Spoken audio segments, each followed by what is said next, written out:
Kalau tidak bisa berbuat baik, potensi keburukan kita jangan sampai menimpa orang lain. Keburukan itu bisa kejahatan kriminal, bisa kejahatan pidana atau merugikan orang lain, atau kejahatan yang tidak sampai kriminal tapi mengganggu orang lain. Misalnya contoh gampang ini, saya sumpek-sumpeknya sendiri ingin jalan-jalan, main di teman yang di jam kerja. Ini kan sumpek-sumpeknya saya sendiri ingin hiburan, terus wisata atau dolan ke teman yang sebetulnya saat itu dia mungkin ngaji atau kerja atau harus memenuhi kewajiban cari nafkah.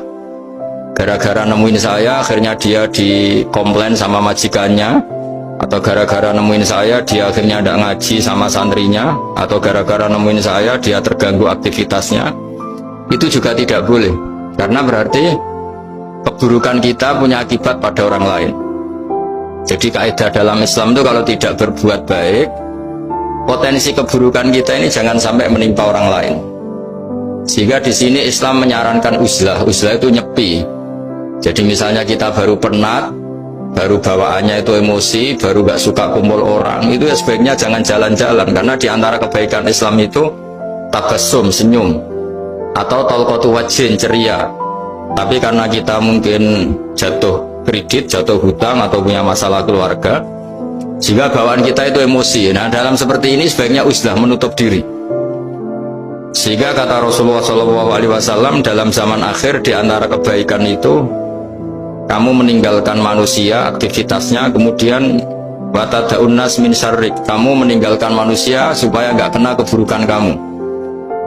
Jadi ada momen, ada saat di mana kita mungkin kalau ketemu orang itu bawaannya ingin sengak, ingin ngomong yang nggak enak, atau kita baru penat, itu sebaiknya uzlah saja, mengurung diri di kamar atau isolasi sendiri, karena bawaannya baru emosi. Nah, ini yang jarang dipraktekkan. Kalau sekarang malah banyak yang saat susah, malah bawaannya ingin namam, ingin menvonis orang lain atau ngadili orang lain. Padahal pesannya Nabi, kalau semua kebaikan aktif tidak bisa kamu lakukan itu, takuffu syarraka 'anin nas fa innaha shadaqatun minka 'ala nafsik. Sehingga keburukan kita, ya saya ulang lagi, keburukan kita yang ingin emosi, ingin apa, itu tidak punya akibat orang lain. Di sini kearifannya Rasulullah SAW, beliau masyhur ngendikan, layak dilqodi wa ghadban. Jangan sampai seorang hakim bikin keputusan ketika emosi, karena bawaannya orang emosi itu pasti nggak terkontrol intelektualnya, nggak terkontrol nuraninya, nggak terkontrol semua sifat baiknya. Itu kalau punya keputusan bahaya sekali.